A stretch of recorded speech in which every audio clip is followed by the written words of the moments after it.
I'm on Bowen Island, a 20-minute ferry ride from Vancouver. And while I'm here on the West Coast, I wanted to talk about our oceans and the waters that Canadians rely on. He adds an H to Not water. too far from here is the Port of Vancouver, which handles a large amount of Canada's trade outside of North America. Yeah. Travel a few minutes from there, and you'll find the iconic Vancouver seawall, the largest uninterrupted waterfront path in the world. That's not the only record we hold.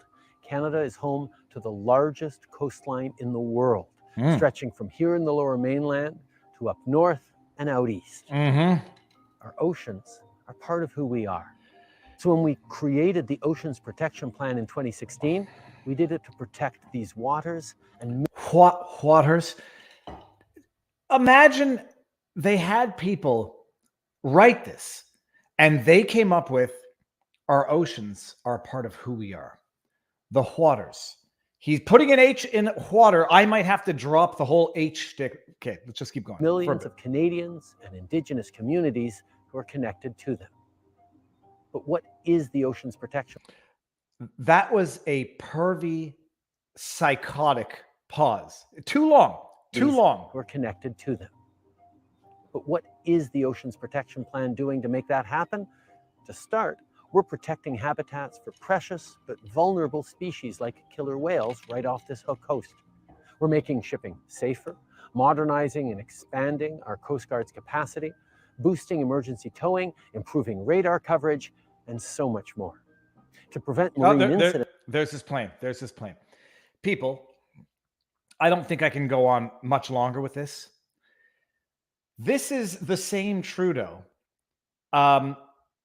who literally just flew his private jet to Costa Rica for a 2-week vacation, while people in Canada, are just stuck waiting endlessly at airports, being randomly subjected to spot COVID testing. I think, from what I understand, they've re-implemented this policy. If they're unvaccinated, minimum 14-day quarantine upon returning to their country. Or if you're a foreigner going to Canada. Look at these lineups. Justin Trudeau is gallivanting across the world. Come up here, please. While he flies his private jet to Costa Rica, no mask. Doesn't have to experience any of it.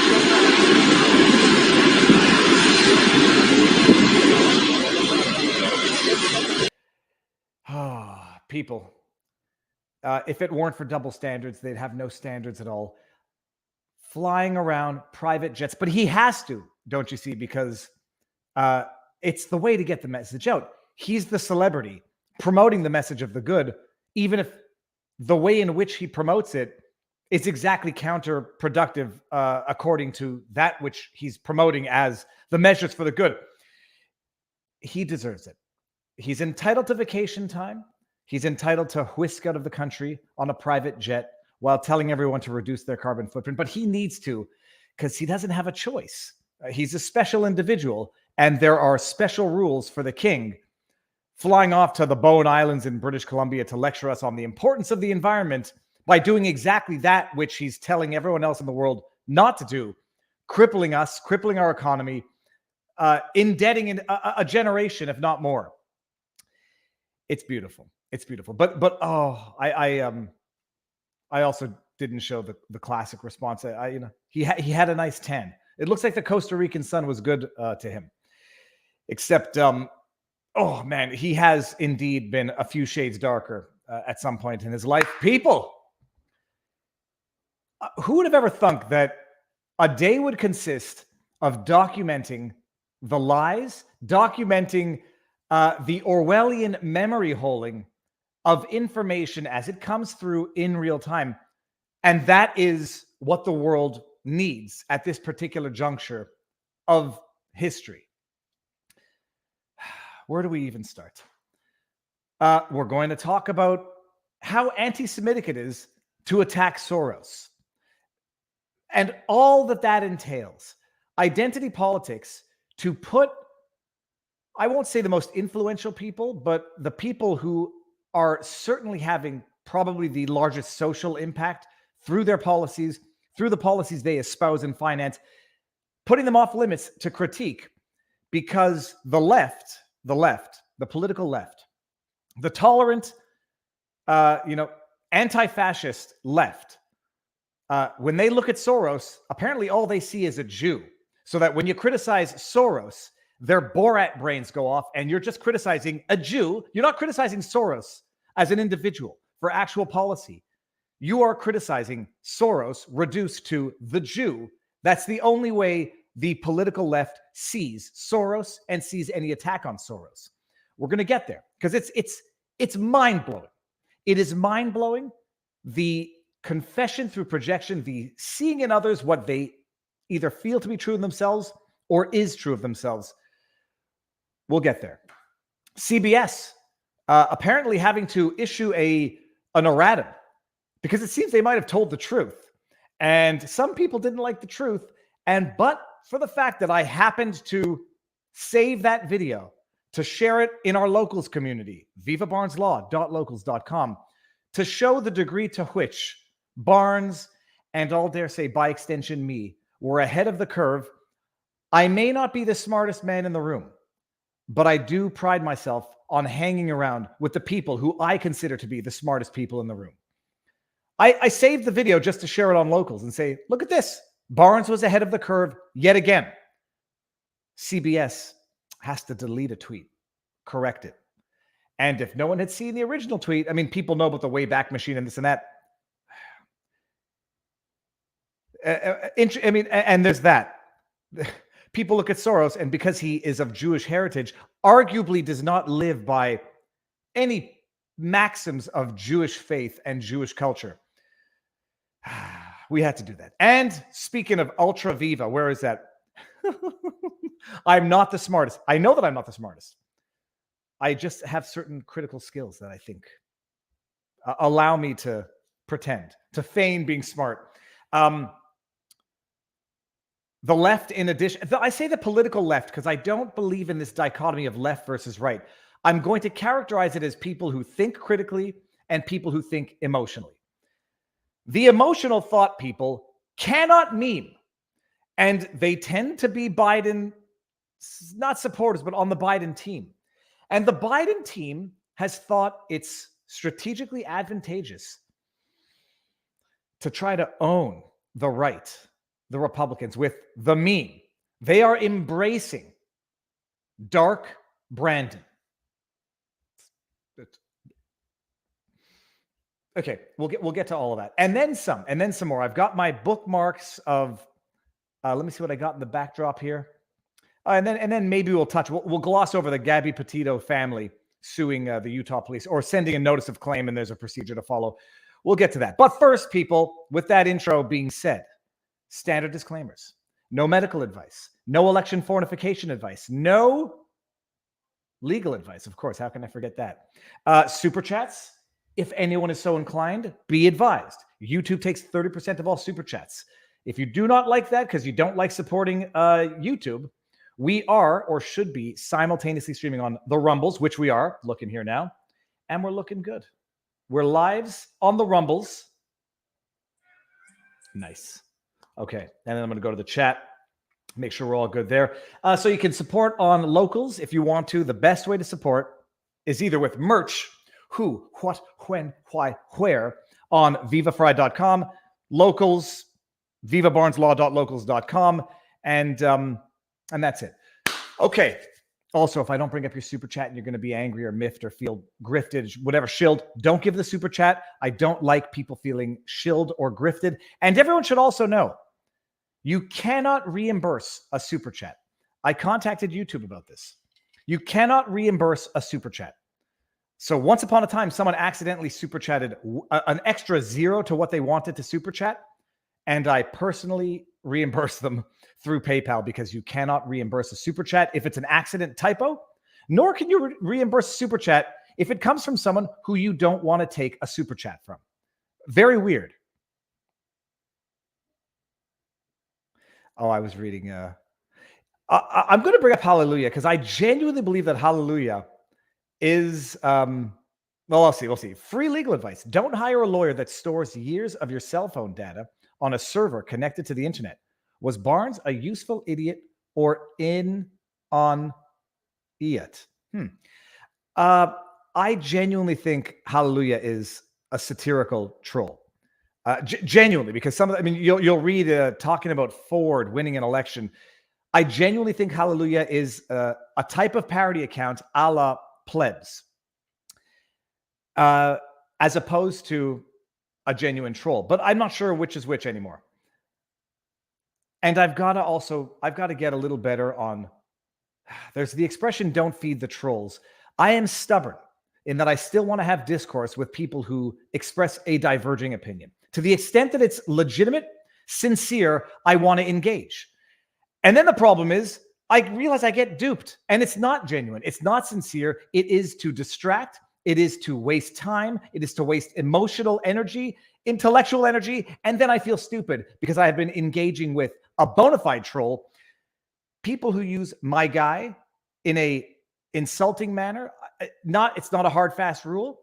That's when I tend to know I might not be navigating in the realm of sincere discourse. I try. And I think I have to make a little bit a harder rule to not engage with what I think are bona fide trolls. But I sometimes have to use a troll message to get another message out to the public. And we'll get to that later. Corn Pop. Viva, can I get my money back? No, you cannot, Corn Pop. Or popcorn. Or as they like to say in the industry, cop porn.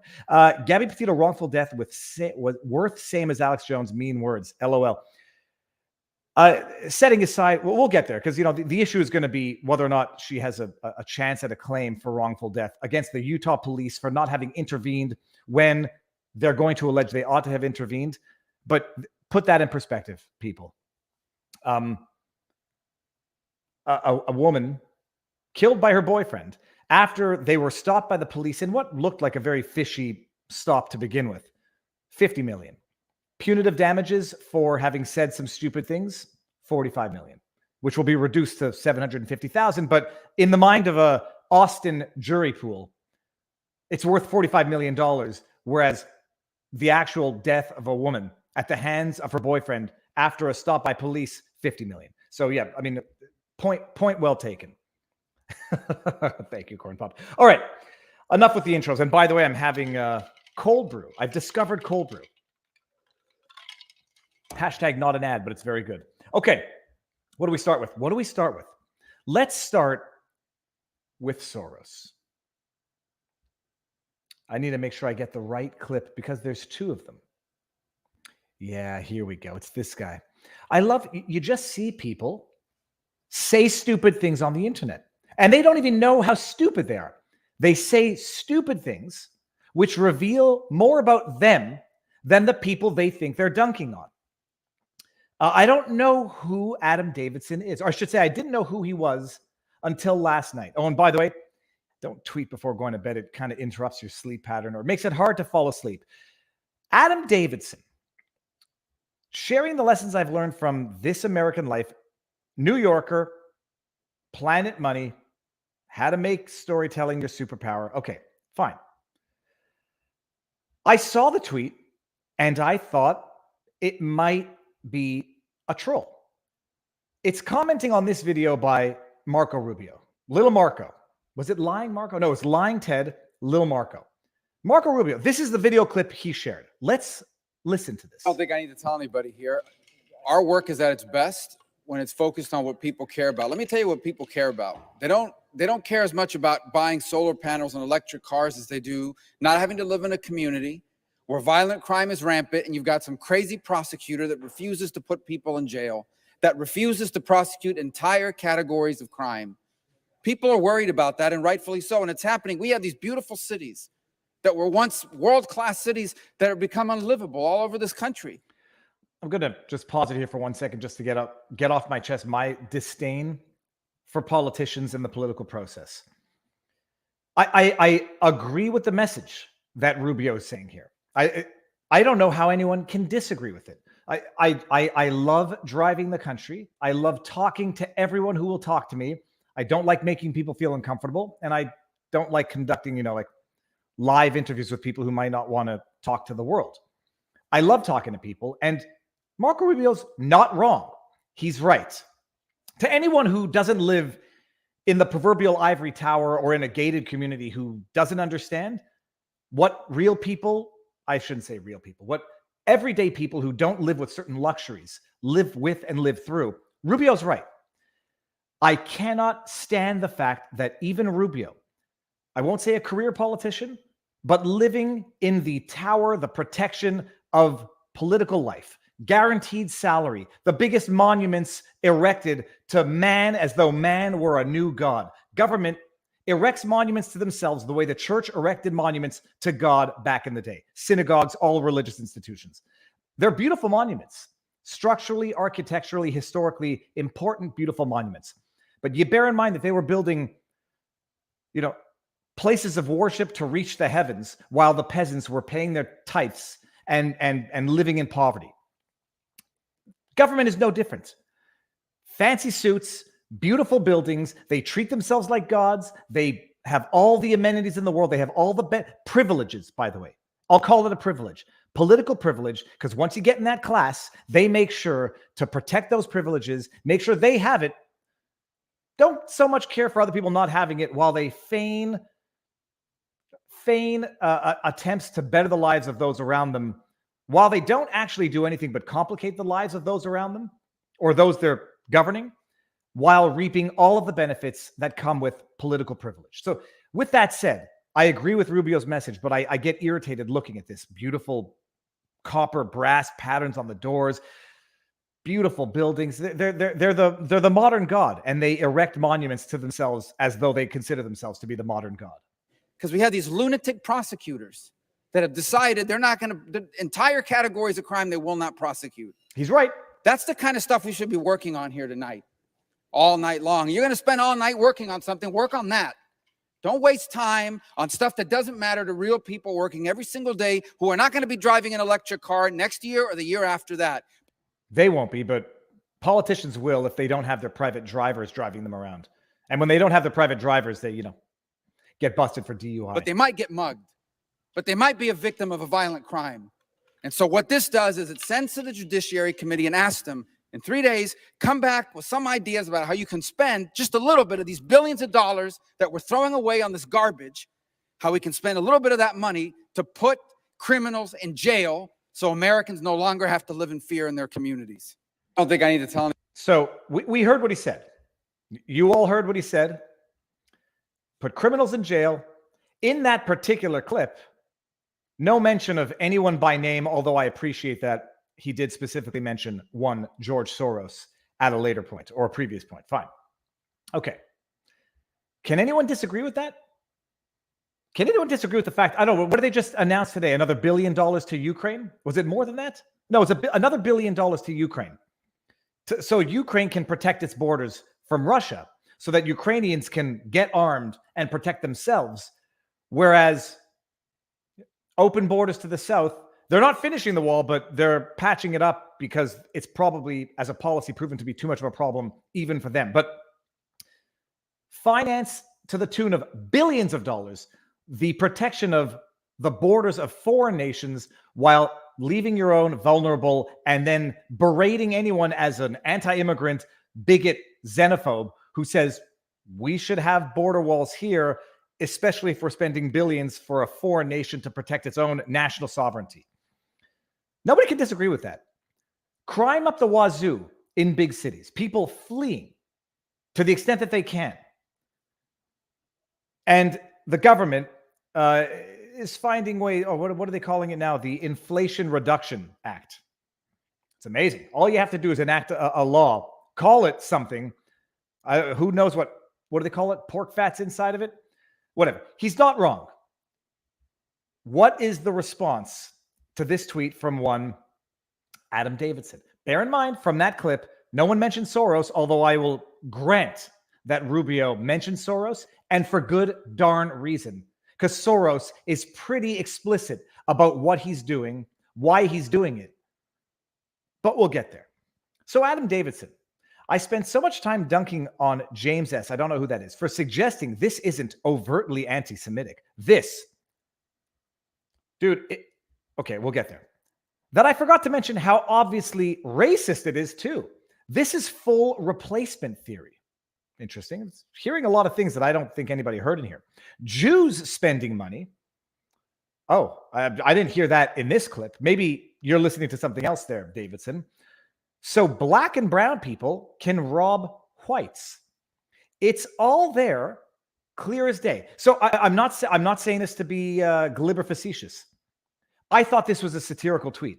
I thought it was making fun of someone who looked at that message from Rubio and would claim it's overt anti-Semitism, overt racism. Jews, this is what, spoiler alert, by the way, he's not being satirical. So I had to make sure before I called him out, because I don't want to call out somebody and accuse them of being serious when it's satirical. But I do also say, if your satire is actually indistinguishable from reality, you have to do a better job making sure it's not misunderstood, which is why I don't like April Fool's jokes from news agencies. I don't like April Fool's jokes in general. If your satire is that close to the line and you don't specify it and it does get misunderstood, the onus is on you to some extent. But setting that aside, I had to go through Adam Davidson's timeline to make sure that this wasn't satire, because he's serious. This is full replacement theory. From that clip of Rubio, that's what he tweeted. Jews spending money so black and brown people can rob whites. Rubio, last I checked, is I believe Rubio's Cuban, right? I think Rubio's Cuban. He's not what most people would call white. Setting that aside, imagine this racist individual. He's an anti-Semite and a racist. And if criticizing Soros makes someone an anti-Semite because Soros happens to be Jewish, does not criticizing Rubio make that person racist if Rubio is Cuban? I should double check now. I think he's Cuban. Chat, let me know if Rubio's Jewish. Not Rubio's Jewish. Is Rubio Cuban? Doesn't matter. The idea of, if you criticize Soros, you're an anti-Semite because Soros is Jewish. But this white dude, by the way, because he's pretty white based on his avatar, criticizing Rubio is not racist for criticizing Rubio, who happens to be Cuban. I thought it was a joke. But bear in mind, by the way, what we just heard. Rubio talked about criminals. I didn't hear him mention race whatsoever. In this clip, I didn't hear him talk about Soros, but I know that he was referencing Soros because Soros is financing the election of district attorneys and judges across the country. It's not conspiracy theory, and there's nothing wrong with specifying it. Soros is politically involved. He's politically motivated. He's ideologically driven. And wealthy is not the word. He's a multi-billionaire. He can do it. He can do it, and he can waste the money, and he can feel good doing it because that's his vision of the world. To deny that makes you an idiot. You may think someone's anti-Semitic for pointing out that Soros is doing what Soros is writing op-eds about Soros doing. But he's doing it, and it's out there. Nowhere in here did Rubio talk about anyone being Jewish. In fact, even when he refers to Soros, I don't think he talks about Soros, the Jew. This guy, Adam Davidson, hears Soros and criminals, and he thinks Jews and colored, brown and black people. And I had to point out as much. You know what's racist, Adam Davidson? When Marco Rubio says criminal, and you immediately think of brown or black people. These people don't understand. They're judging other people. He's a white Cuban. They're judging other people through their own mental framework, and it comes through. But the idea that anybody says it's anti-Semitic to criticize George Soros, let that sink in for a second as to what that means in the mind of the person who says it. When you say Soros, they hear Jew. That's what it says. Oh, you're not criticizing Soros because of bona fide policies that he actually implements. You're criticizing Soros because when I look at that guy, I think Jew. Who's the anti-Semite exactly? And you know what's also arguably anti-Semitic or arguably discriminatory? Thinking that you can't treat someone equally because of their race or religion. Soros, first of all, by the way, call me stupider than anything you've ever known. Once upon a time, I didn't know Soros was Jewish. And Jewish. I mean, I don't know when I learned it, but this was not even, I didn't even know the name Soros, until adolescenthood. Don't attack Harvey Weinstein. That would make you anti-Semitic as well. Don't attack Anthony Weiner for what he had on his computer, because that would make you anti-Semitic. The idea that you either attack or protect someone based on, and protect, it's not protecting in any meaningful sense. It's disingenuous protection. That you think someone cannot be treated as an equal because of who they are, that's discrimination. And the idea that Soros isn't doing what everybody knows he's doing, let's just pull up one article just to talk about it. I guess we'll share this and I'll come back to this one afterwards. Here. Soros op-ed. Let's just see. Let's get, this is Wall Street Journal. George Soros gets criminal justice all wrong. No crime and no punishment was a pleasant daydream, but the results speak for themselves. George Soros looks like Emperor Palpatine. I think that's what it is. I don't, Emperor Palpatine. I just saw the picture once. I mean, it's not nice. Okay, forget that. It doesn't help that George Soros doesn't look like a friendly individual, but I think that's only because people understand what he's up to. Like he could have been the jolly old grandfather, and that very same image would have a totally different meaning depending on what he actually does in life. George Soros op-ed. Where is it?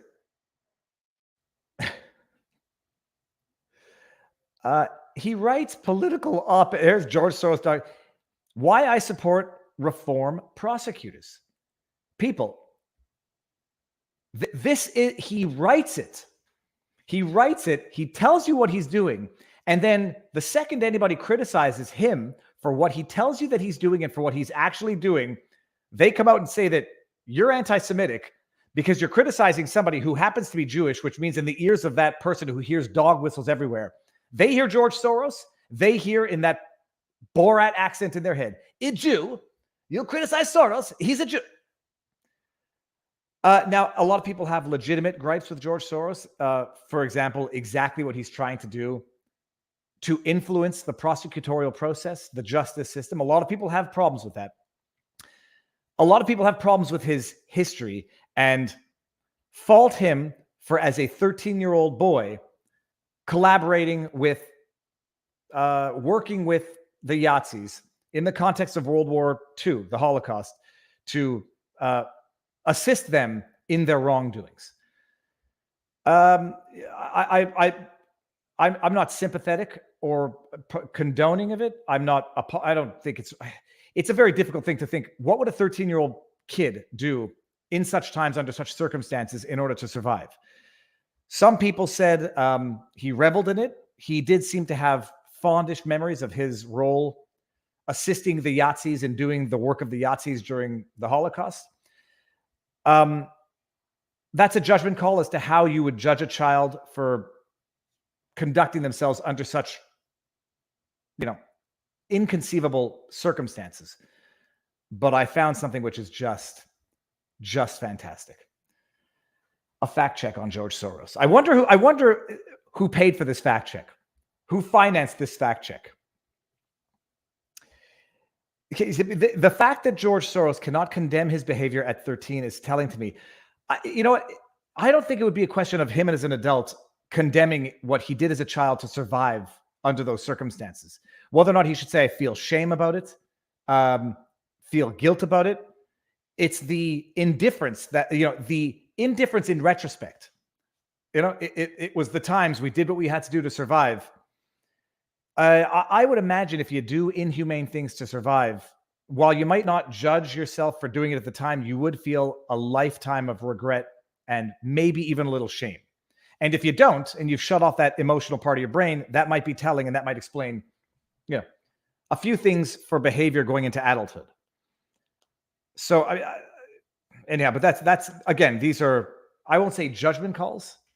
These are people who have the good fortune of not having to ever experience such things, judging someone else's behavior under inconceivable circumstances, What would I have done? Oh, I would have told the Yahtzees to screw off, and I would have done it, and I would have let myself be lined up and executed. I don't know. But listen to this. Fact check false claims about George Soros. It's beautiful. Update September 23, 2020. Further details have been added to paragraph 6 of this article so that it covers Soros' descriptions of his time in hiding as a teenager. Here's a problem. He wasn't only hiding as a teenager, but we'll get that. But this is a fact check now that's already right off the bat telling you that Soros was hiding and not collaborating. Soros is not a former Yahtzee. Listen to this. Reuters debunked a false claim that a photograph shows a young Soros in a Yahtzee uniform. Let's just see this. We're gonna learn in real time because I don't think I saw this. We're not going to see it. Okay, let's back up here. It doesn't matter. During the time Yahtzees were active, Soros would not have met the age requirement to be in the Schutz.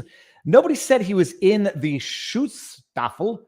They said there was a picture of him potentially wearing a uniform. Soros and his family were Hungarian Jews who lived in Budapest during the war, disguising their identities for safety. In 1947, at the age of 17, Soros moved to London. Okay. Have we debunked the claim that there was a picture of him wearing a uniform? By the time he was 17, the fall of the Yahtzees had already happened. Soros could not possibly have been involved in the Yahtzee party, which was active. Oh, really? He is also a Hungarian Jew, further disproving the theory. Nothing here responds to the substantive allegation that there was a picture of Soros in a Yahtzee uniform. I can't spell it like that. Just see this, people.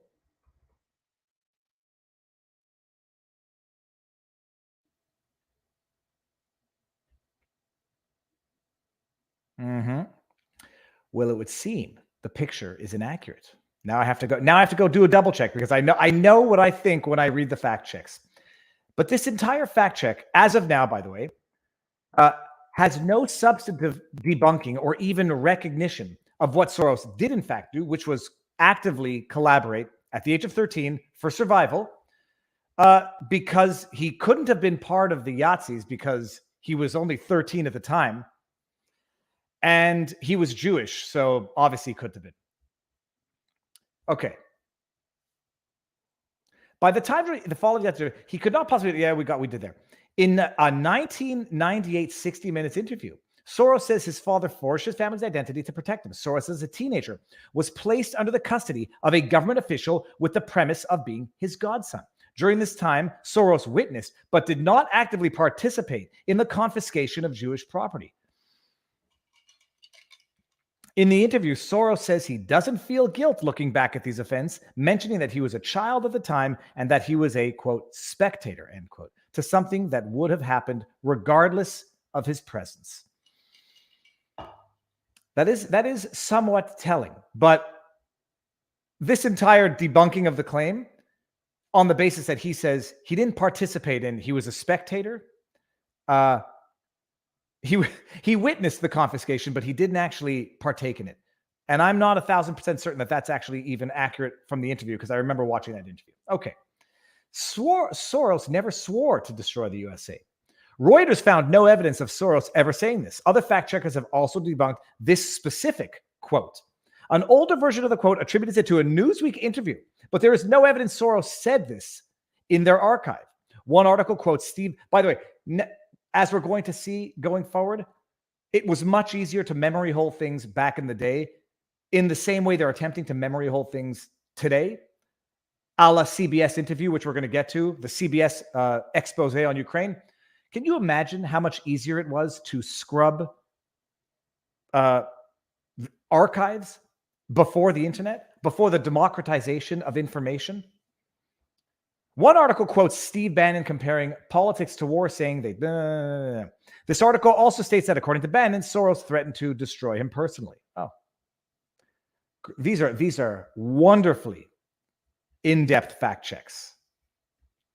These fact checks are so lame and unsubstantiated. The claim is here. We looked and we couldn't find anything except for firsthand testimony from Bannon, take him at his word or don't, who says that Soros threatened to destroy him, not America, but him. Soros does not own Antifa because Antifa is just an idea. Nobody can own an idea. And Black Lives Matter. Listen to this. Listen to this. George Soros does not own Antifa or Black Lives Matter. A spokesperson for Open Society Foundations told Reuters via email, "We proudly support organizations that promote civil engagement." One man's civil engagement is another man's summer of violent protest, and champion the right of all Americans to petition their government for redress of grievances, unless you're a Republican protesting on the Capitol Hill. Those protesting the death of Mr. Floyd and police brutality across the nation do so out of a deep and abiding concern for our country. They don't do so for pay from these foundations or any other, as some cynics claim. They don't do it for pay, but do they get paid? These organizations, even a not-for-profit, people get paid. Community organizers get paid.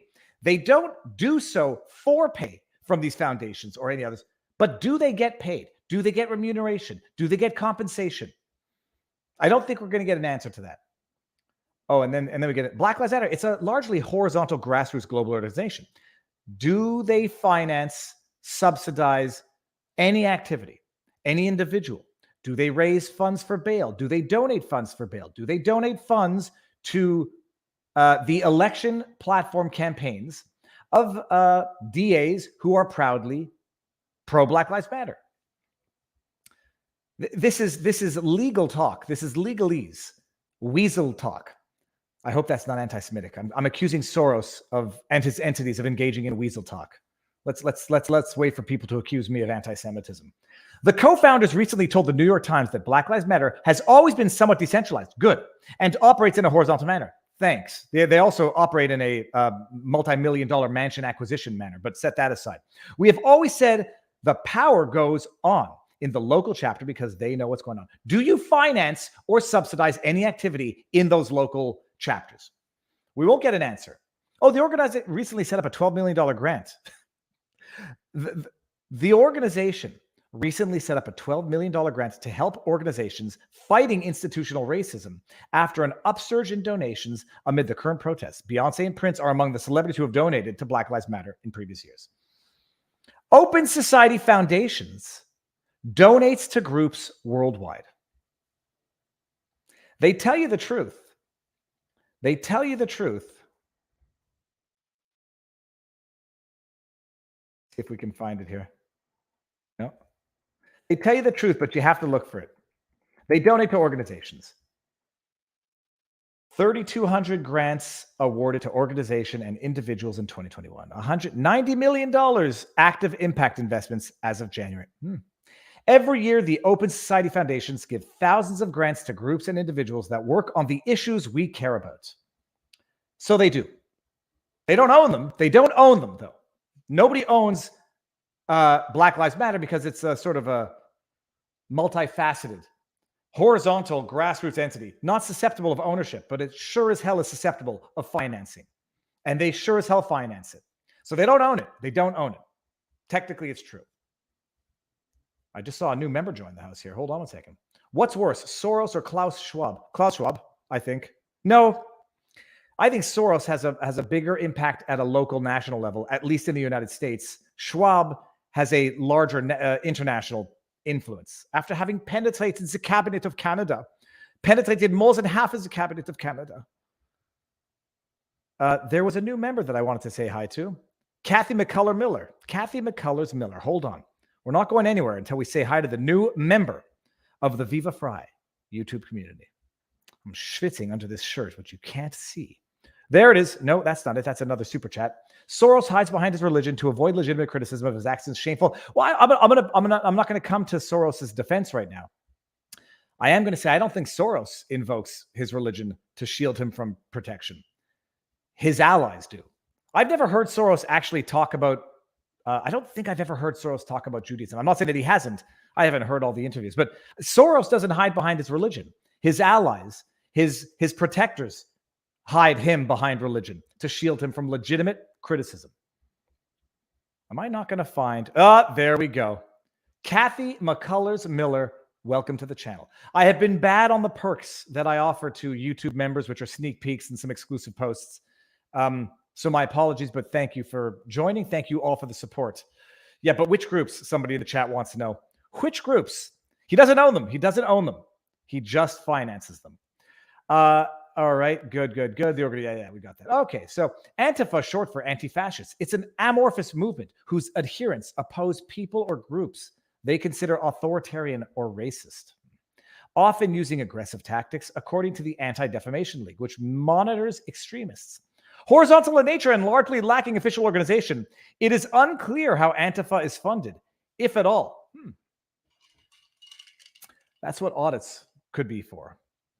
Soros did not pay protesters after Trump's election. Okay. Interesting. Following Trump's 2016 election win, some far-right claims suggested actors, including Soros, funded the Not My President protests. Open Society foundations denied paying these protesters in any way. Okay. Soros has been mistakenly accused of sponsoring protests after Brett Kavanaugh's Supreme Court appointment and protests against racism in Ferguson, Missouri. Open Society Foundations recently explained in a tweet, "We do not pay protesters. Neither does our founder, George Soros. Claims that we do serve to delegitimize those who are exercising their constitutionally protected right to protest peacefully and petition their government for redress of grievances." Do you compensate protesters? Do you pay for travel for protesters? Is there any form of what would be potentially a taxable benefit procured to protesters who want to go protest? You don't pay protesters salary. Is there any remuneration, compensation of any nature whatsoever? Do you bus people in? Because I smell fluff talk. Conspiracy theories about George Soros visible in this post are unfounded. That's the verdict, people. This article is it's unfounded. It's unfounded. Let's just go back to georgesoros.com.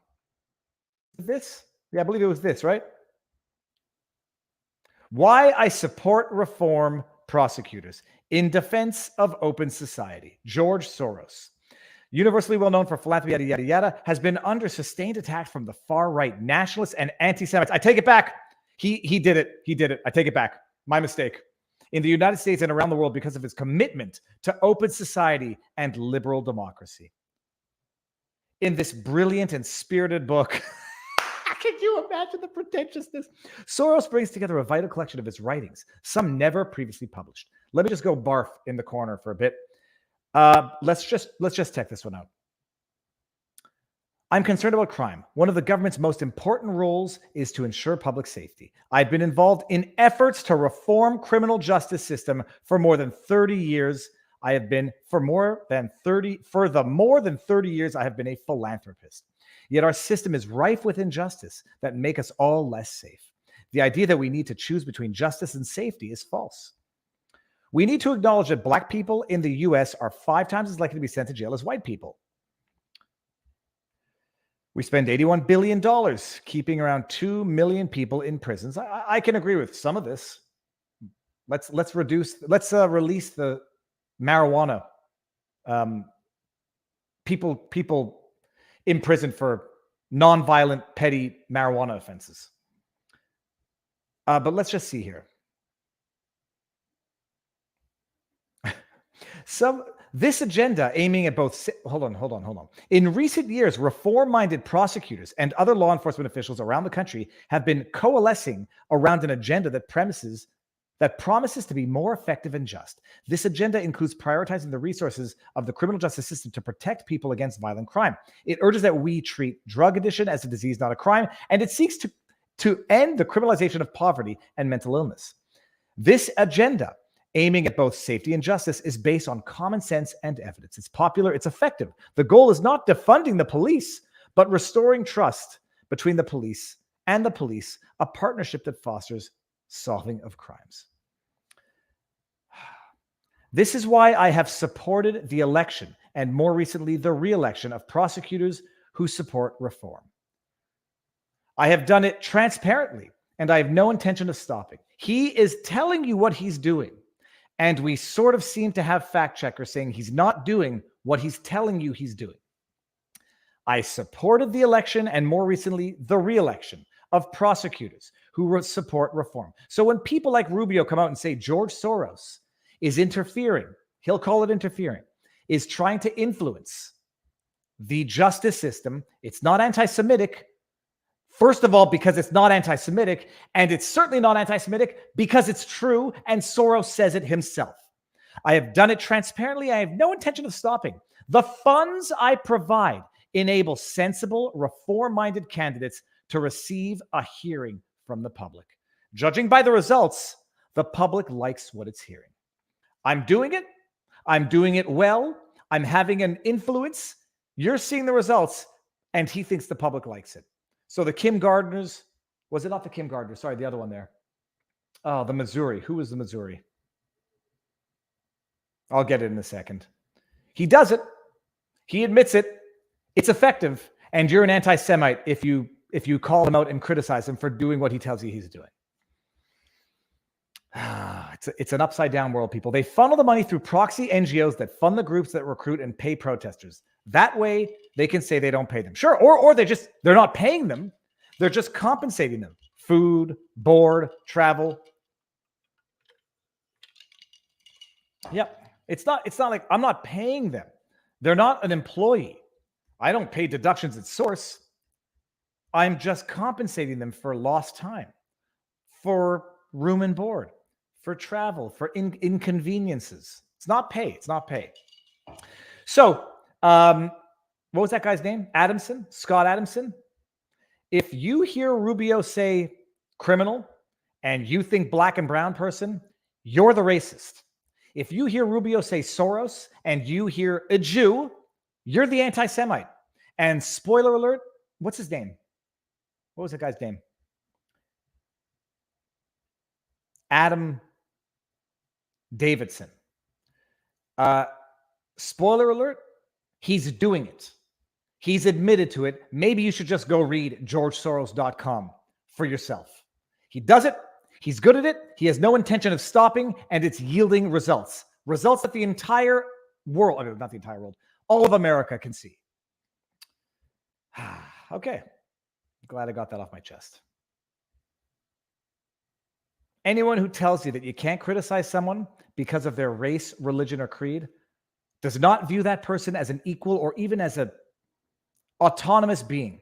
They view them as a reduction to identity politics, race, religion, or creed, and that is racism. That is bigotry. All right. Was there anything else with the George Soros? No, I don't think so. Except to say, by the way, that the same tactic, if it hasn't been used already, it's just a matter of time before they use it on any critique of Pete Buttigieg.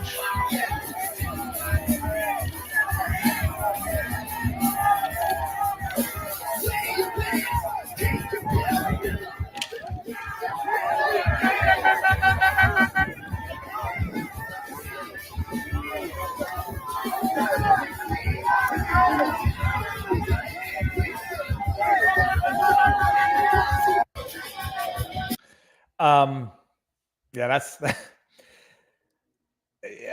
look, if I'm not on the fence. Politicians who have bad policy, who have policy that hurt people or that people think hurts them,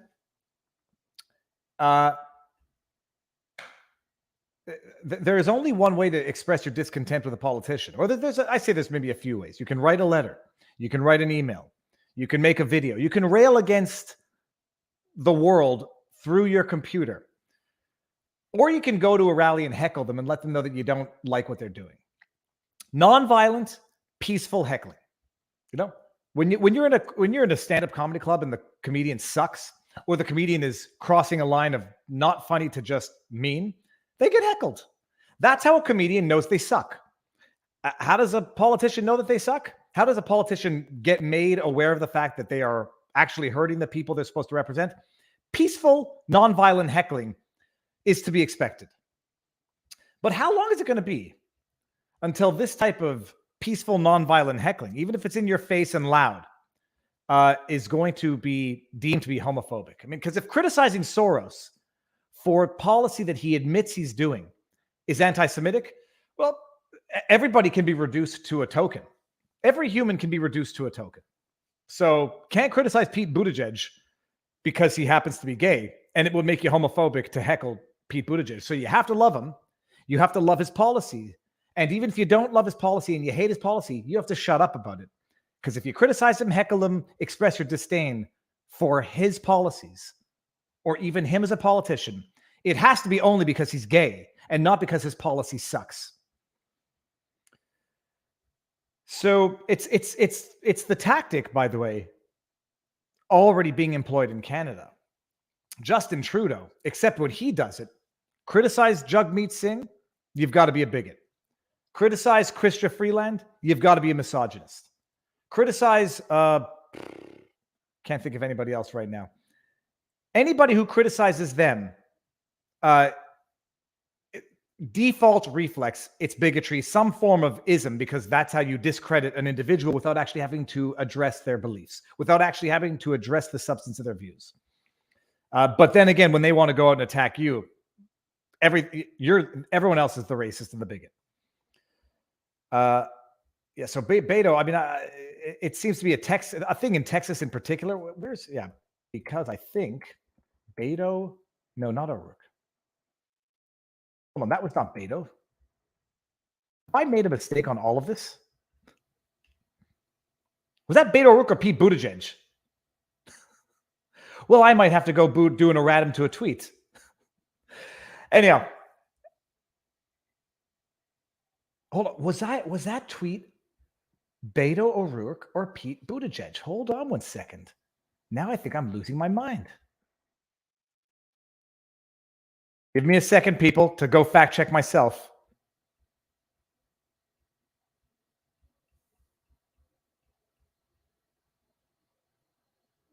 That was Beto.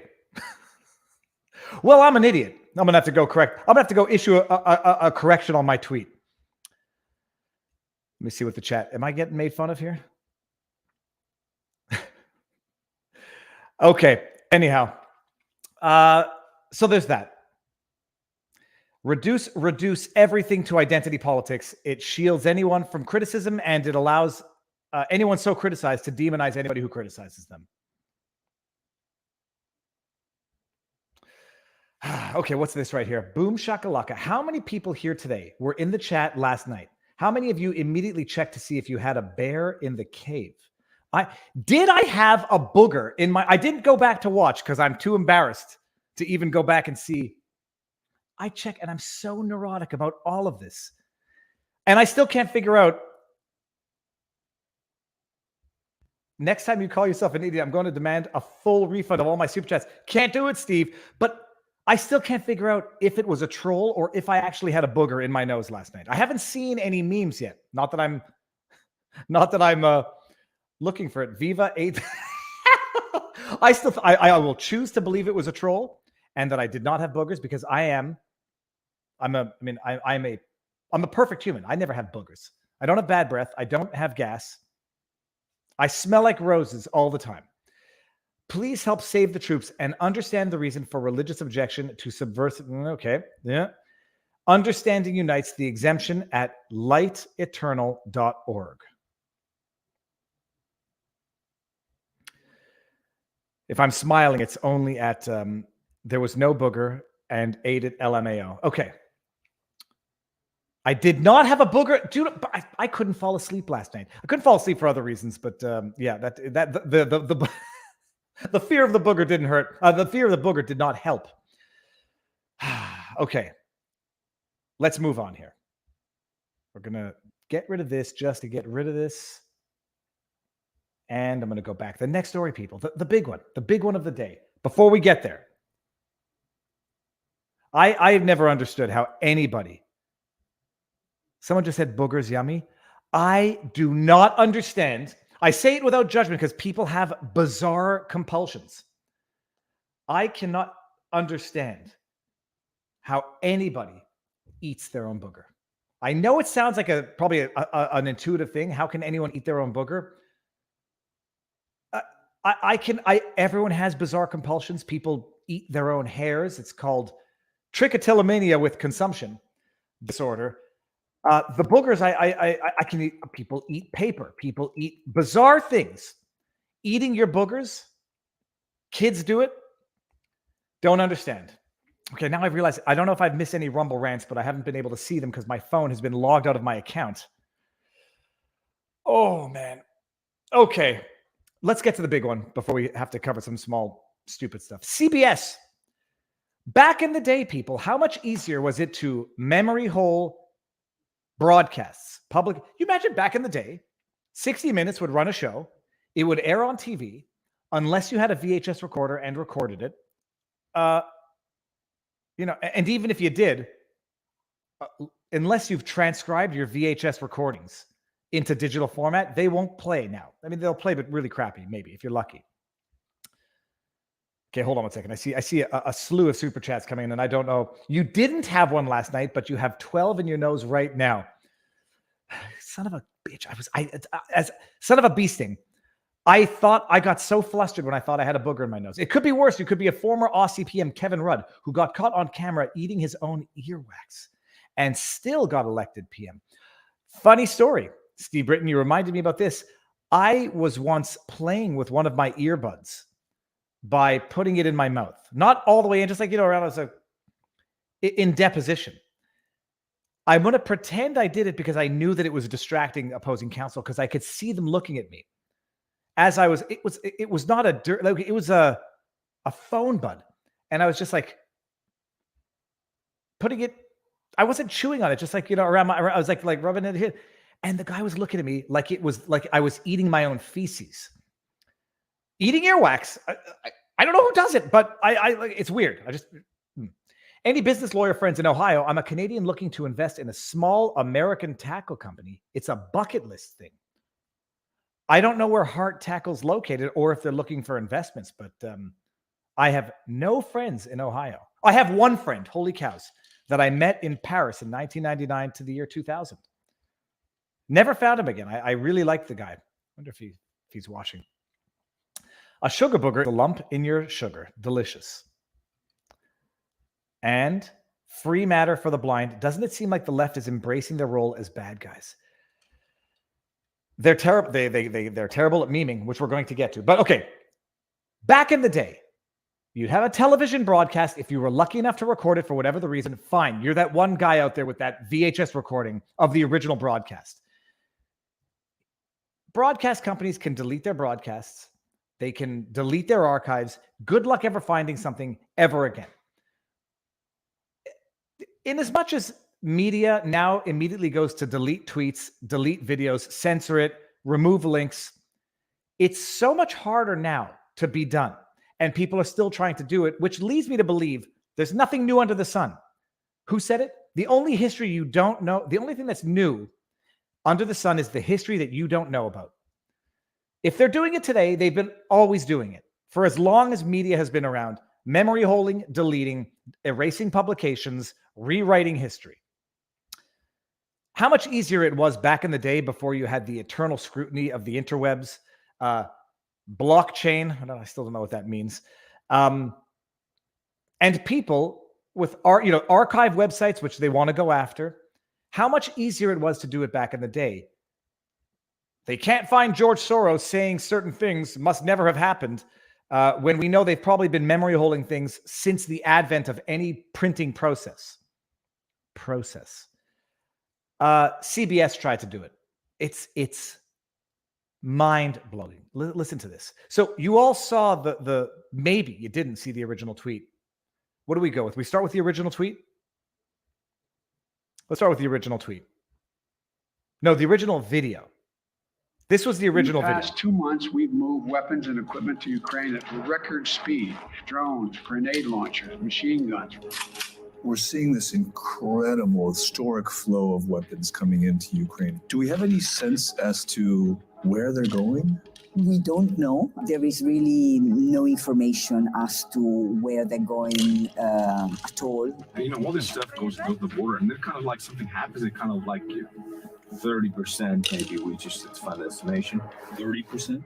Are you concerned about weapons getting in the wrong hands? I don't care at all whether that happens. What sort of a unit do you command? Can't say. Okay. You know, Okay. they're like power lords, oligarchs, political players. One of the biggest targets are convoys like this transporting weapons.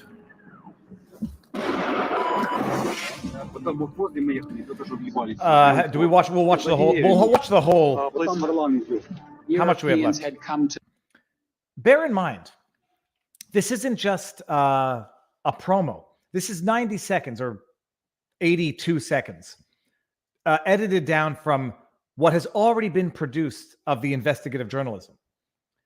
They edited it down to this 82 seconds of the most important critical details because they're the most important critical details.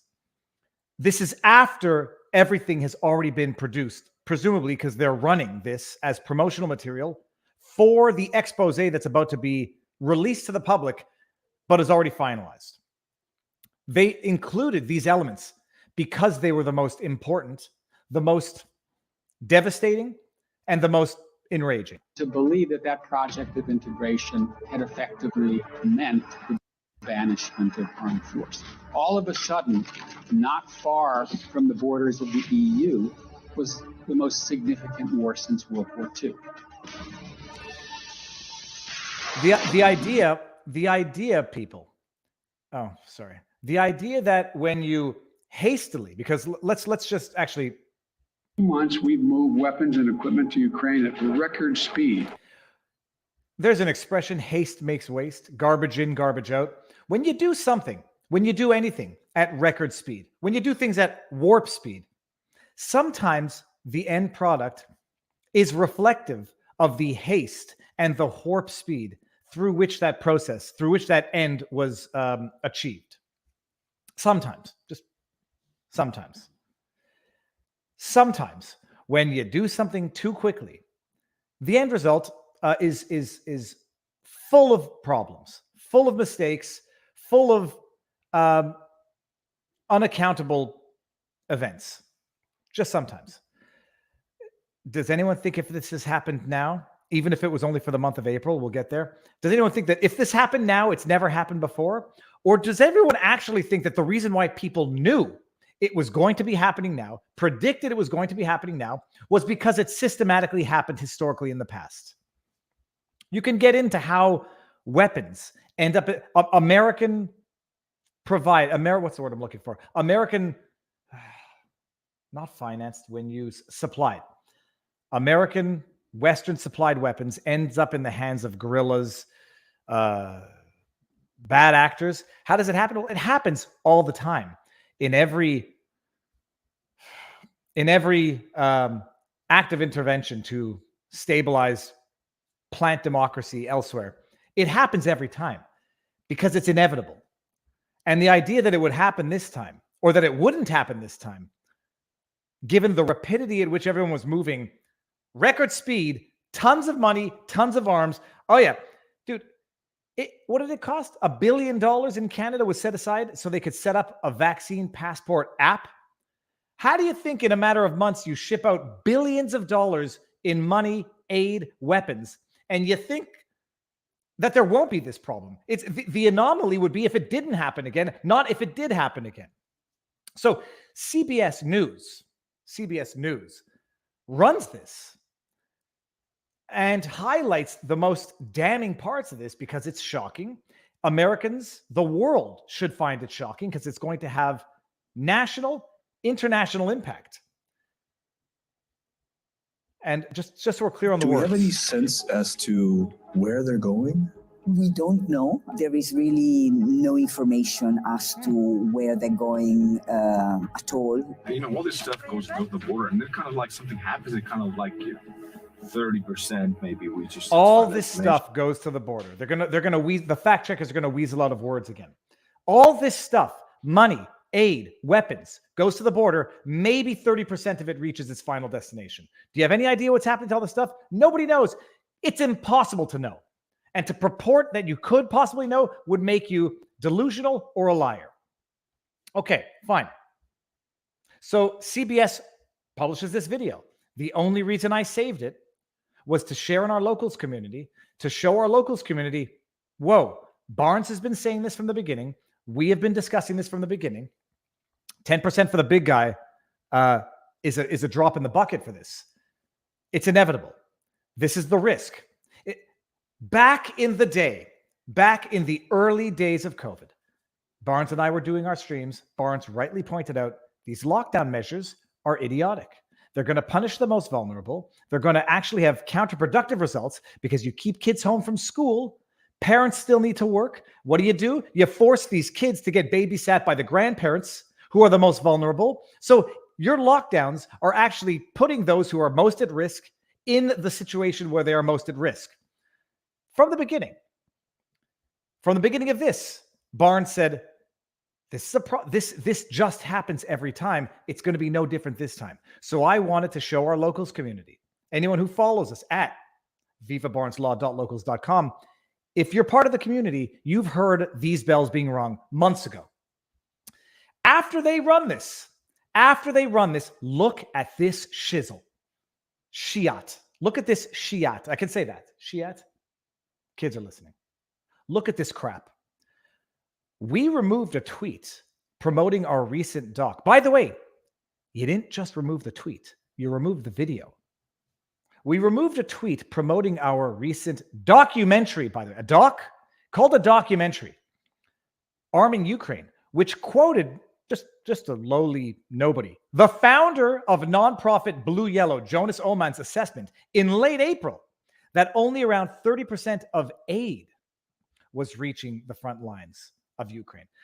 I haven't seen the documentary yet, but from the post, from the video, this is a lie. Do we need to go play it again? I think we do. Because I think we're being lied to right now.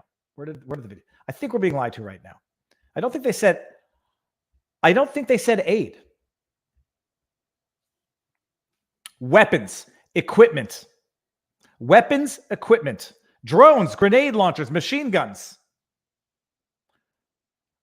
Weapons. The weapons, drones, machine guns, we don't know.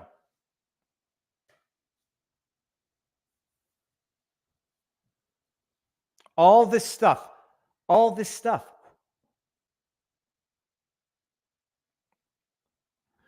they talking about aid? We'll find out. Doesn't sound like it from the context of this video. So let's just go back to the tweet, because the tweet now sounds like it's a bit of a lie. 30% of aid was reaching that's not what the video said that was attached to your tweet. And the tweet itself explores how much of the billions of dollars of military aid. Oh, unless by the let me just they'll weasel out, because those weapons are aid. So if they're referring to weaponry as aid, congratulations, you've bastardized the human language again. The English language again. If they're referring to weapons, rocket launchers, grenades, machine guns as aid, you're not a liar. When I hear aid, the word aid, I don't think weapons. I actually think food and actual aid, not aid in killing. But setting that aside, this sounds like it's misleading, because aid, colloquially, I don't think it typically includes weapons, but maybe I'm just naive. We removed a tweet promoting our recent doc, Arming Ukraine, which quoted the founder of the nonprofit Blue Yellow, Jonas Oman's assessment in late April that only around 30% of aid was reaching the front lines in Ukraine from late April. Get ready for the semantics, people. Then you go down, you got a follow-up. Since that time, Oman says delivery has improved. Additionally, the U.S. military has confirmed that the defense attaché Brigadier General Garrick M. Harmon arrived in Kiev in August for arms control and monitoring. Oh, that's nice. April, May, June, July, August. So there was only 4 months in which only 30% of the weaponry being shipped to the Ukraine was reaching the final destination. Where was the other 70% going? No idea. But just appreciate. What's this? We're updating our documentary to reflect this new information and air at a later date. This, people, is over the top. This is over. What did I just do here? This is over the top. There's that guy who put out the best meme ever. Let me just get it so I can bring up. You all saw that video of Alex Jones talking about pedophilia ring and the Clintons and Epstein, and you mean that's what Epstein and the Clintons were doing? And then the guy who made the meme, like one of the best memes ever, he's been doing a bunch of follow-ups. And when you see one of the follow-ups, you're going to know what I'm talking about. This series of tweets reeks. I mean, it's almost the real life version of the satirical. I have been told to correct my original post, which we're going to see in a second. I've got to get to it because it's worth watching. Drew Hernandez. No, it's not that one. It's this one right here. Boom. Look at this, guys. Here. Drop from the screen. Share here. It's like it's this. My responsibility. Hello. Last night I put up a video on Twitter that quickly went viral. And now I realize that it's my responsibility to make some things clear. The allegations made in the video about the Clintons participating in child trafficking with Jeffrey Epstein, who killed himself, are not true. The conspiracy theorist Alex Jones made those up. Spreading misinformation like this is very dangerous for our democracy. Repeat the line. I promise to do better in the future, and I hope the Clintons can forgive me. So hello. Last night. So this guy, he makes the joke. He makes the joke, but CBS's tweets are the actual embodiment of this joke. Let's bring back the tweets. Kids eat school paste. It's a food group. Only in Billy Madison and real life. That guy makes the joke, and CBS is the living version of it. What do they say? We removed the tweet because we removed the tweet that wrongly suggested Epstein was involved in stuff with the Clintons, that 30% of aid reaches its final destinations. Since that time, Oman says delivery has improved. Additionally, the U.S. has confirmed. Additionally, Joe Biden has made sure that we understand here at CBS that they've sent someone to resolve the problem that we just said doesn't exist. We are updating our documentary. It's the what's the word I'm looking for? It's the live action. It's the real version of the parody from that individual, and I've got to get his name now because he's fantastic. Let me just, so everybody knows, I'm going to share his link so that everybody can go. Damon Imani. Here, go. Everyone. Don't think he needs my shouting out, but go. Follow him on Twitter.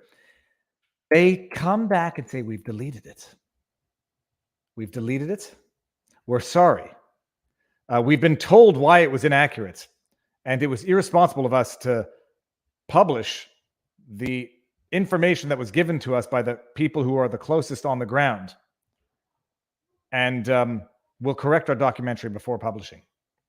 Oh, and by the way, nothing in the subsequent tweets confirms the fact that the initial report was wrong. All that it says is, that was from April. We're told it's better now, so we're going to go and...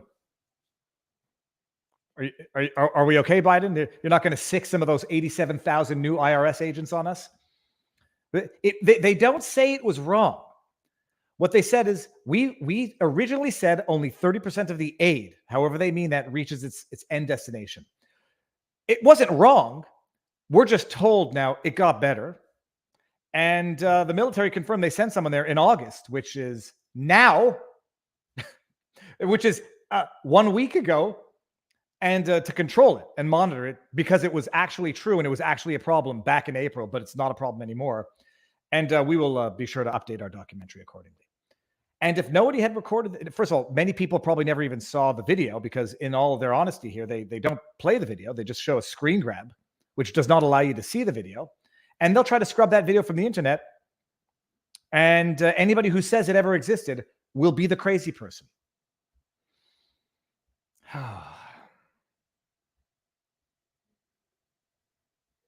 I'm curious to know. Corn Pop has got to be a funny person in real life. Being as generous as possible, stipulating that all weapons are aid is clearly different from stating that all aid is weapon. Being as generous as possible, stipulating that all weapons are aid is clearly different from stating all aid is weapons. Fact check false. Okay, I'm gonna digest this one slowly. They scrubbed it from the interwebs, and but for the fact that I accidentally, saw it, screen grabbed it just so I could show to our community that you're in good hands, I wouldn't have known. And those that don't read the newspapers are ill-informed. Those that do are misinformed. Often attributed to Training Day. Denzel Washington, I believe originally Mark Twain. Although I suspect Mark Twain, that has a date from which it could not have existed prior to, because media as an entity probably never existed until relatively recently. And so that's it. CBS, pathological liars, propagandists, purveyors of misinformation, bending the knee quite clearly to some backlash that they got, and people calling CBS Russian propaganda now. It's like this Russian crap has attained epic levels idiocy. The second you say something that people disagree with, you're an anti-Semite, you're a racist, you're a xenophobe, you're a bigot, you're a Russian propagandist. CBS News actually being accused of Russian propaganda for that piece. Oh, and by the way, Daman Imani did some other more hilarious follow-ups to this one. Do we go see it? There was one where he had a black eye and it was quite funny. The dude's funny. Do I follow him? Yeah, I think I do. Okay. Anyway, that was it. So that's it. CBS, liars, purveyors of disinformation, and worse yet, propagandists who will memory hole probably the only honest bit of journalism they ever did. But they correct it in such a way that it's not an overt lie. It's just deceitful misleading, because they call it aid. We don't know what they mean by that. They don't say it was false, because that probably would make them liars, because it was true in April. They're just now saying it was true in April. The situation has gotten better. Don't worry, people.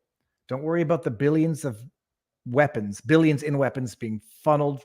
Lord knows where, Lord knows who's getting it. It's better now, because as of August, the president has sent someone down. Didn't think about sending them down right from the get-go. Who would have thunk to monitor from the beginning? You don't just go audit after the money has been siphoned off, because you can then identify the problem, but you can't solve it because it's done. Who would have thunk send someone down while you're doing this, as opposed to sending someone down after an expose piece has been produced by none other than CBS News? Okay, done. Liars. End of story. Let's go fishing, Viva. You know what? I haven't... People think this was a vacation to move down to Florida, other than being incredibly tedious, incredibly stressful to actually relocate and restart. I haven't fished I was in Texas for 2 weeks, but I haven't fished. I have to go for a jog before I can go fishing. And then I'm going to go fishing tonight. Just want to catch one small bass.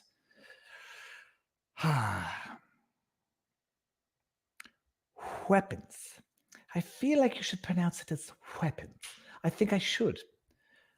Who? What? When? Oh, yeah, here you go. Why? Who, what? Yeah, whatever.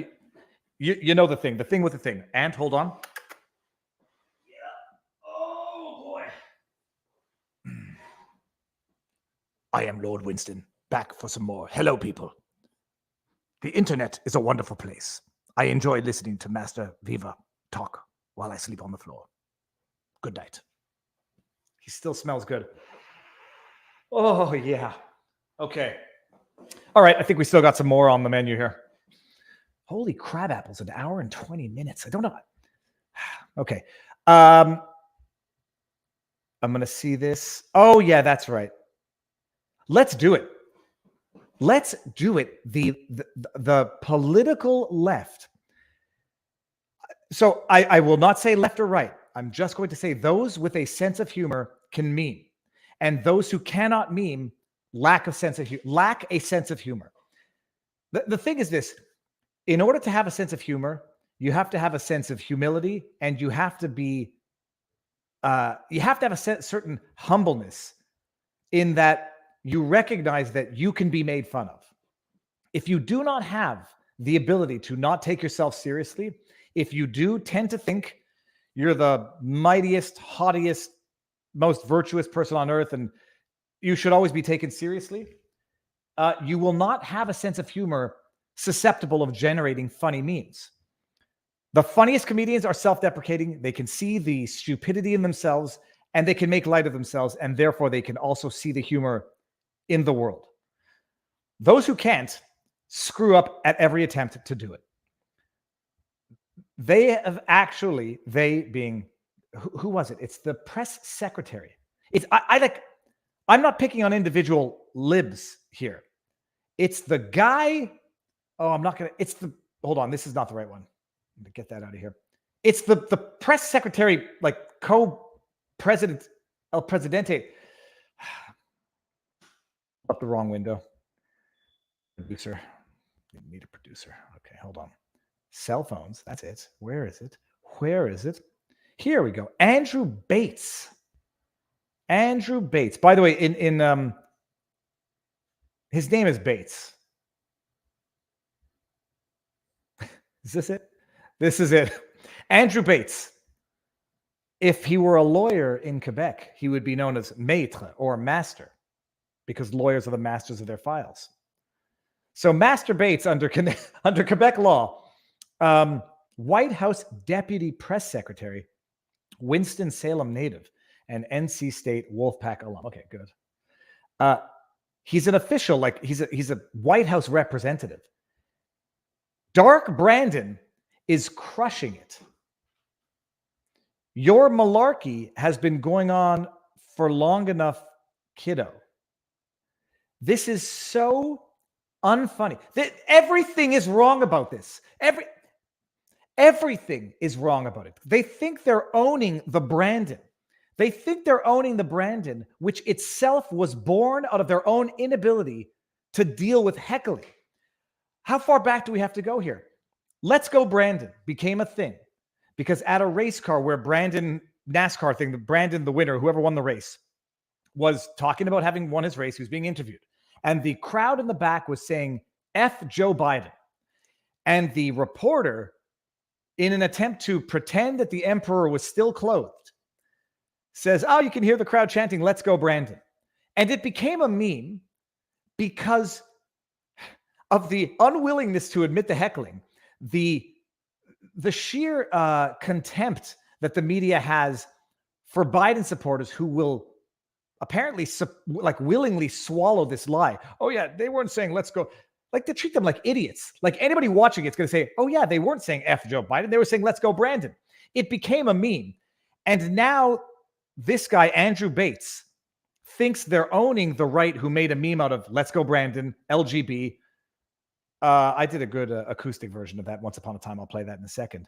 They think they're reclaiming the meme by turning Biden into Dark Brandon, thus reminding everyone that the only reason the term Brandon exists is because a crowd at NASCAR was saying F Joe Biden, and the liars that the media are couldn't handle it, so they said, let's go Brandon.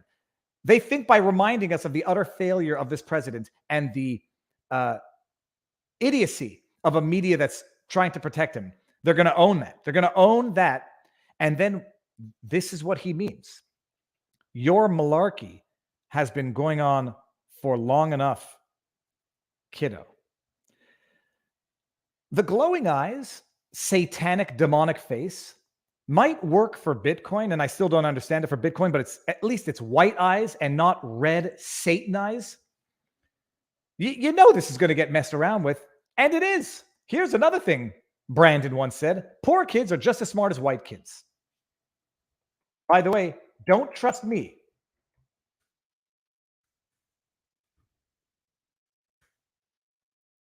Don't trust me. Joined forces with the Daily Wire. Why am I getting? Why am I? Have this notion that somehow if you're poor, you cannot do it. Poor kids are just as bright and just as talented as white kids. Racism. Can you believe this? George Soros, a Jew, talking about criminals? You must be talking about brown and black people. Poor kids are just as bright and just as talented as white kids. Oh my God. Okay. So he said it. And Dark Brandon is it's crushing it. It's crushing it, Andrew. I mean, it's inconceivable that we live in such a world of such absolute stupidity. How many Democrats does it take to solve a problem? No one knows. It's never happened before. I'll say that that's probably true of all government. Can't think of very many things that the government has made easier for regular people, conservative or liberal. All right. So that and what the hell, Dark Brandon. I mean, it needs to be turned into a Dark Trudeau for obvious reasons. Dark Brandon, know your meme. Let's see this. People need this. If you're not familiar with like pop culture, there's things that explain memes to you. Or if you have kids, just ask them, what's going on the TikToks? Dark Brandon or hashtag Dark Brandon refers to a series of memes depicting a darker, edgier Joe Biden. Oh yeah. A darker, edgier Joe Biden, not a senile buffoon. A darker, edgier Joe Biden. So when he has his gaffes, poor kids are just as smart as white kids. That's him being edgy. It's not him being racist. The memes appropriate dark MAGA imagery, originally used by right-wing protesters to depict Donald Trump, as well as "Let's Go Brandon" catchphrase used by conservatives to mock Biden and the media. The trend started in early 2022 on Twitter, and its original usage, Dark Brandon, was highly ironic. It was highly moronic. It's moronic. And Andrew Bates, it's moronic. I won't say you're a moron. I don't know you well enough. If I get to know you and think that you're actually a moron, I'll say it. With the memes mostly joking about Biden's perceived senility, we're beyond the point of perceived senility. Whoever you are, fact checker. Oh, there's a good one. There's a good one. That's what you wanted. That's your president right there. You want to see your president? I don't know what that is. Doesn't matter. And inability to act in the forceful, dramatic ways depicted in Dark Brandon. He is incapable. It's not perceived senility. It's objective, abject, and actually kind of uncomfortable at this point. As the meme trend evolved through August 22, however, it increasingly expressed an unironic appreciation of Joe Biden and the accomplishments of his administration. Holy sweet merciful crap. The memes often feature deep-fried imagery and laser eyeballs, borrowed from dark MAGA, as well as many Biden's most meme-worthy catchphrases, such as malarkey and listen here, Jack. How about many of the original Dark Brandon images macros were created by a Chinese Weibo artist. Oh, that's interesting. Is a Chinese entity is making pro-Biden meme imagery. If there were a Russian entity making pro-Trump memery, would we not be summoning people for investigation? They were labeled as propaganda. However, this claim is currently unfounded. Wow, this sounds like a George Soros funded fact check. Oh, okay, whatever. I don't think we care about it. Yada, yada, yada. Wow, they really put some homework into this propaganda. Okay. If anybody wants to go watch this crap here, I'm just going to close it up. Preposterous. Okay, so that's the Dark Brandon. You have to have a sense of humor to be funny. And you have to not take yourself or life too seriously in order to have a sense of humor. The more virtuous and the more righteous you think you are, I've noticed a direct correlation. More virtuous, more righteous you think you are, the less funny you become in life. Directly cross paths. Okay, what do we got here? Quartering. The Quartering had one where Brandon went after an ice cream truck. It was fact-checked, LOL. And of course, the one with the dubious eagle. Oh, this is a perfect segue into making sure that you don't recirculate potentially false or in fact false information just because it sounds too good at the time you see it. There was a video going around. Purporting to be an Australian individual who chased down a doctor who had administered a vaccine to his family with nefarious consequences. You know, it's a video with minimal context in the video, and the only context you get is the video. Is the description that comes with the tweet, and that people already believe certain things for right or for wrong. And I say this without judgment. When you already believe something and you see evidence that supports what you already believe, sometimes, and it's happened to me a few times, critical, not to say critical thinking, but you don't even think you need to fact check it because it's confirming something you already believe. What you believe may be true, but that which you see, which confirms what you already believe, may be false. So this is it. Man tracks down the doctor that gave one of his family members the Fauci juice and then died after taking it. And this is the video. First of all, the guy's striking Australian. He's actually striking a car with a boomerang. But you catching this? Yeah. Very fit. Guy's in very good shape.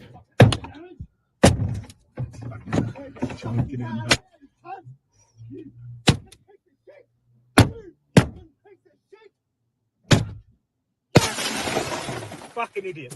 Where are the idiots? You fucking idiots who got the vaccine, didn't both you?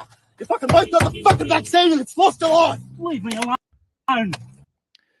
The guy's got a very good physique. He's got no love handles, which is whatever. So it's unclear. He said something about the Fauci juice and it took a life, cost a life. Unclear what's going on here. And people share it. And people believe it because, by and large, it's the type of story people want to believe. And I read it. There was an article. It said it was a road rage incident and did not confirm the context that's purported context given here. And I just say you got to stop, take a deep breath, and try to independently corroborate or verify. This clip needs context, independent corroboration in order to know what is going on. Other than the word the V, there's nothing in this video that can confirm the context given to it in the tweet. Nothing coming up in search. This was before I found an article, which here, check it out. Let's see if I can find this. Road Rage Australia. News.com.au. Here we go. And this is what we know of the context. This is from shirtless man breaks car window, berates driver over vaccines and scary road rage incident. Footage has emerged of a bizarre road rage incident in which a shirtless man smashes with a boomerang, people. I mean, that's like, if this were Canada, that would be like someone taking a maple syrup bottle and smashing a window with it. The ordeal was captured. It begins with a shirtless man. And they describe what happens, but nobody really knows if the context of this guy found the dog. Nobody knows. You broke me effing boomerang, he vents. You catching this? Yada, yada, yada. The funny thing that occurred after this, by the way, from my own perspective, was I tweeted that, and then someone on the Twitterverse, a troll, says, "Ooh, it needs more context," and you still tweeted it. And I'm like, yeah, with that caveat, where you realize when you're dealing with bad faith actors in the trolley sense, whatever you do will be wrong. Wrongly retweet it, you get accused of spreading misinformation. Retweet it with that caveat, you're still giving them a platform, you still shared it. Don't retweet it with that caveat. Why don't you ever call out right-wing misinformation? That's when you know you're dealing with bad faith players.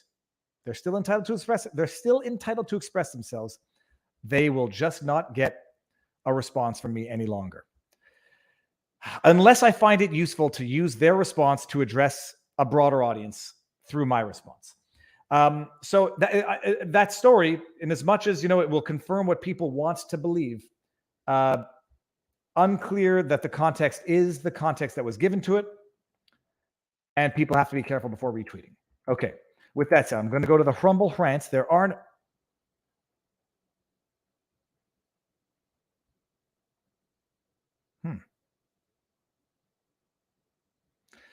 all right, let's go down here. And I agree. I agree, Viva. It's best to side with as on caution as better to stick. No doubt. And then you will find the accounts that are too quick to share a story that turns out to be wrong. I remember one. Once you get burnt once, you're always very skeptical with that particular account. I remember during the Ottawa protest, it was a Fox News reporter who said that the woman that got trampled by the horse had passed away, and I retweeted and I said, if this is true, it's horrendous. Turned out not to be true. And so I immediately, as soon as I discovered that, retweet the original, don't delete it, retweet my original retweet and say, thank goodness for the woman. She did not get stomped to death by the horse. Thank goodness for Trudeau. It's terrible. From a cynical, if it had happened, it would have been the end of Trudeau.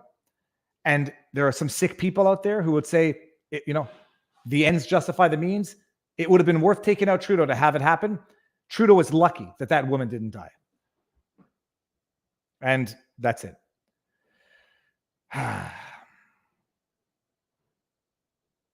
I'm reading the chat here. It says, boomerang assaults doctor in car. What was fascinating also is when he punched the window, nothing happened. Then he slapped the window and he had that ring on. And then the tempered glass of the window just shattered into 1,000 pieces. Okay, let's see what we got here. In the chat. Okay, so that was it. On that note, what else was it that I had? We removed a tweet. Okay, so we talked about the CBS. Never let them forget, people. Never let them forget. Liars. They prey on the ignorance of their viewers. They prey on the short memory span of the interwebs. We got to this. I gotta go. That was Beto or it was Beto O'Rourke, not Pete Buttigieg. I'll have to go correct that tweet as a matter of fact. And then what else we got? We got one more because I want people to remember this if they don't already know. What's amazing is there's a lot of new people to the channel. Hold on. This is my meme. I'm not the best at memeing, not because I'm not funny, but because I don't feel comfortable being as sassy in real life as I know the rude, absolutely edgy jokes to make under any circumstance. Jokes are just a matter of context. I just don't feel comfortable making the really edgy ones. This is as good as I could do. Hey, here's Dark Brandon. I said Dark Brandon is white supremacy because the idea that you're going to now, I'm not even sure that that's particularly good, but whatever. I got hairy legs that turn blonde in the sun, and the kids used to come up and reach into the pool and rub my leg down so it was straight and watch the hair come back up again. This is an actual quote from Dark Brandon. I got hairy legs that turned blonde in the sun, and the kids used to come up and reach in the pool and rub my leg down so it was straight and watch the hair come back up again. What's so shockingly bizarre about this, not that it happened, but that it's an indelible memory in Joe Biden's brain. Memories are an amazing thing. Sometimes you have the most random memory. You don't know why you have it, but I do think it nonetheless is an indication of deep-rooted psychology of the individual. That happened is one thing. That it was an indelible memory that at the age of 77, whenever he said that, it was during the election cycle, that comes up as a memory from his youth or his younger years. That's weird. That he thought it was appropriate to say it in public is the weirdest. But the fact that that was an indelible memory in his psyche, that 50 years later, that's a memory that he has in his head, I find that a little weird. By way of comparison, and you can find this one weird as well. One of my earliest memories, I was walking to the car with my father from our house, and there was like a little black and red flying beetle type insect on the ground. And I saw my dad was about to step on it, and he was walking towards it, and I knew I should have told him, but I didn't want to say anything because I didn't want to embarrass him. And then I saw him step on it, squish the bug. He never even noticed. And I felt terrible that I didn't tell him, Dad, you're about to step on a bug. And in retrospect, I don't know why I felt embarrassed to tell my dad, you're about to step on a bug, but I felt ashamed that I didn't after he stepped on it, and I felt guilty for the bug. Let that say whatever you think it says about my deep-rooted psychology. I know it says something. But the fact that Joe Biden, 50 years later, remembers his leg hair and children petting it in the pool, that also says something deep-rooted about his core memory psychology.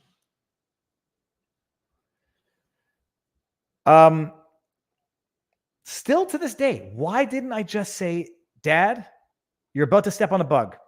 Another one, totally random. I was like 8 or 10 years old. My aunt was in from California. They were leaving at 4:30 in the morning to catch their flight. I woke up and I was afraid to go downstairs and say goodbye to them because I didn't want to get in trouble. I suspect it's deep-rooted neuroses and an irrational fear of death. So, I'm sensitive to people's core, I'm sensitive to people's deep-rooted psychology, but I'm also very attuned to it. He remembers children petting down his leg hair in the pool. That's weird. All right. And what else? This, because not everyone is a veteran to the interwebs, people. Not everyone is a veteran to the interwebs, and not everybody has been following stuff for as long as I have. And what I take for granted, everybody has heard me say 10 times. Maybe they haven't. I'm saying it one more time. Jagmeet Singh, people, the leader of the NDP of Canada. We've seen a rise in hate crimes over the last 2 years. No one should have to fear for their life because of their religion, sexual orientation, or race. I'm going to go one step further. No one should have to fear for their life, Jagmeet. Fearing for your life when it's just regular crime, in my mind, is not any different than fearing for your life for any of the aforementioned reasons. But I agree with you. No one should have to fear for their life. I don't know that there's been a rise in hate crimes over the last 2 years.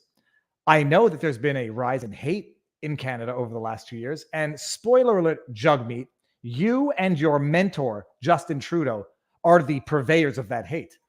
Hate left unchallenged spreads like wildfire. I agree, Jagmeet. That might be why there were 65, 70 churches burnt in Canada last summer. When you're locking up pastors and spewing hate from your mouth and from Justin Trudeau's mouth, it might be the political permission slip that other people need, other bad actors need to feel morally and politically justified to go burn churches and assault people who they disagree with. Maybe. Which is why we must confront it now, prevent it, and give it no space to grow. Oh, Jagmeet, you're not the hero we need, nor are you the hero we deserve. Let me see this. Oh, shut up. You know what I love, by the way? Look at this. His tweet has got, let me just refresh. His tweet has 40 retweets and 25 quoted tweets. I think my response is going to have roughly that amount. And there are 32 retweets. And yet it's not the first response to that. Here's Jagmeet, in his own words, spreading the hate that he condemns. Yes, I do think that there is an connection with people who aren't wearing a mask or who aren't following public health guidance and the extreme right, and the idea that folks in the extreme right don't care about people around them, aren't concerned about the safety and well-being of people generally, their neighbors. He actually said this. This is not a deep fake. He said this in a CPAC interview. And an extreme right, that kind of ideology is connected with not really caring about the people around you. Selfish. It's they're racist. A selfishness they're where xenophobe. Personal interest takes over from a community protection and interest.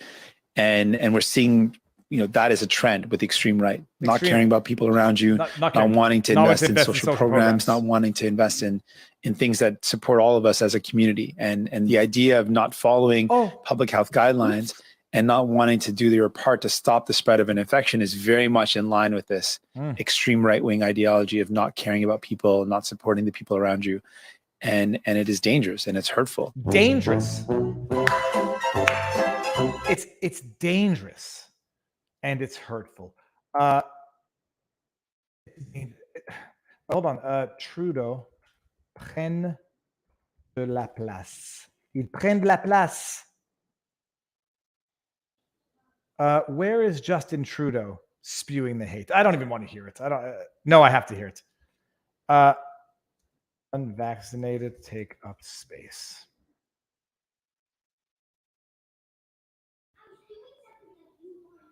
I'm not going to find it right now. Forget it. I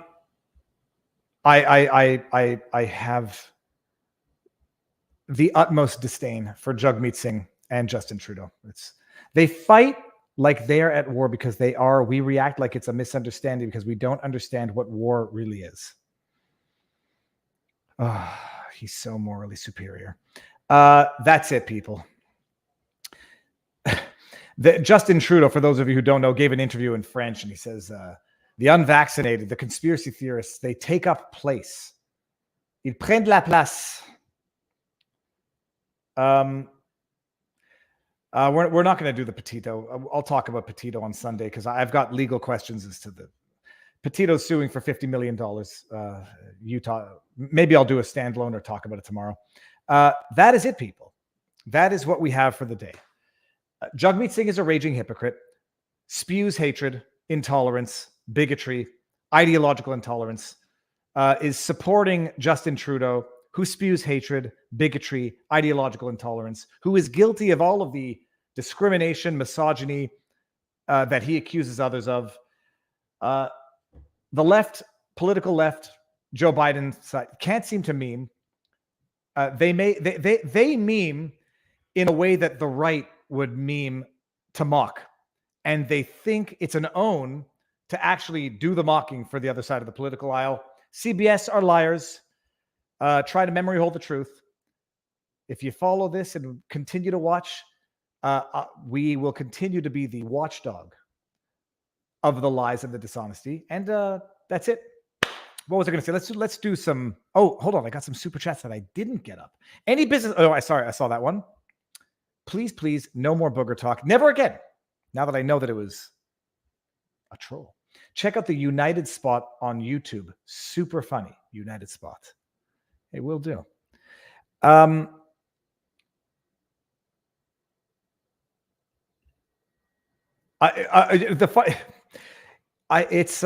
don't know if this is sarcasm or not. Lies are on this channel. Oh, I'm not entertaining truly disingenuous discourse. I'm sorry. I've got to do it for my own sanity. I am always open to being called out and corrected. Viva, where do we send you links to? Do you accept DMs on Twitter? I don't accept DMs on Twitter that I know of because that's just a disaster waiting to happen. I check my like when I get tagged on Twitter. So that might be the easiest way, or just hoping it, I have my David at vivafrei.com email is no longer working. So I'm going to have to create a new one. Please get James Top. I can do it. I'll get James Top on. I'll get him on this week. I'll text his team. James Top is the guy who marched across Canada. Okay, people, go. I'm going to go run with the kid who's going to go biking, and we're going to get some exercise. I intended to do it earlier, but things that I'm learning about Florida, you have different vermin around the house. We had to have a pest control individual come in to spray the perimeter because apparently we have ants. And when you have ants with filthy kids who take food and leave it under beds, for example, and then you see literally a trail of ants from a window to under the bed. So we had to have another round of spray today to get rid of that. Where do I buy merchandise? What? Why, thank you for asking. At vivafrei.com. Vivafrei.com. If you want to support, vivabarneslaw.locals.com. There's lots of content that's not just for paying supporters. We have a massive community there. There are perks and exclusives for paying supporters, just so that we can actually give people a little extra bang for the buck for the support. I appreciate all support. The best support, share. Share, snippet, clip it, share on social media. Where's Winnie? Hold on. Let's get Pudgy. Let's get Pudge in here. Give me 1 second. Oh God. Hey, Pudge. Where's Pudge?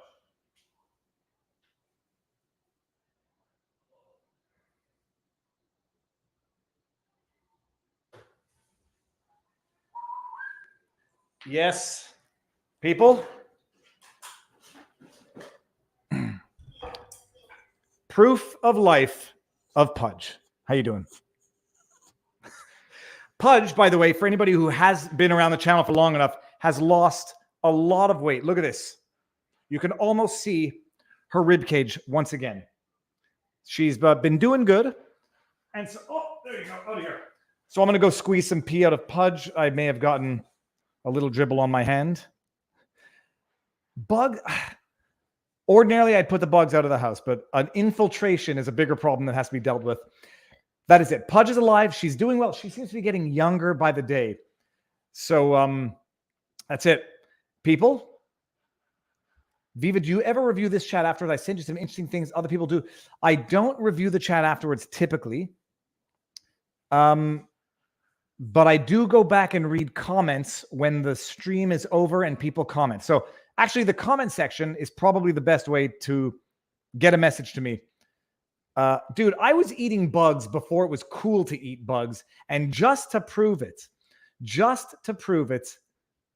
we're going to go here. Let's see. Am I sharing the screen yet?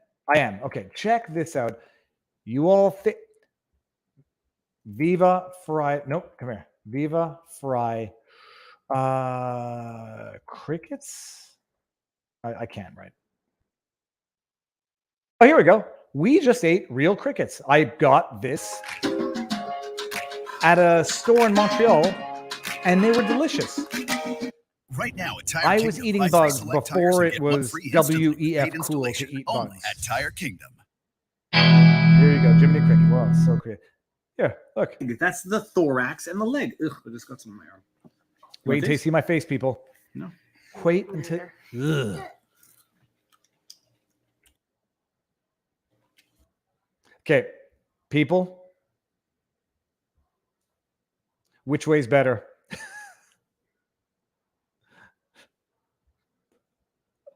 Okay, that has to be a troll.